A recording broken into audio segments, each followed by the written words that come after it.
Ето. Бати, Хам преглежда колата. С оптимална плътност, но не е замръзна. Какво? Трябва да се сипва ли? Не, то е достатъчно е. Пак ще погледам, но... Не, добре. Няма нужда. А с какво се вози? С бензин? Ами бензин обаче има и газов. Аз вчера, добре, че Явор прехвърли на бензин, аз го помолих и той запомни. Явор в нашата компания разбира най-много от автомобили.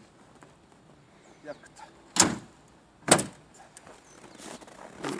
Нашия тук явно да ги бърка. Не. Това въобще беше едно. От обене, бе, от моя клас яхата.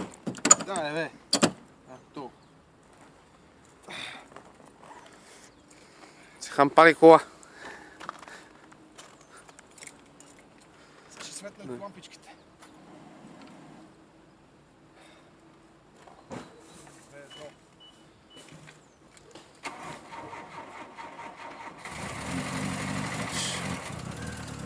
Железо. Обаче нещо не трябва да дърпа батерия, още едно завеща. Не, бе, не трябва да... Ти дръпна ли аз нощ? Не, беше просто. Ако е беше дръпнал, верно може да тръгнем. Като ще мога прекратиш, ако искаш.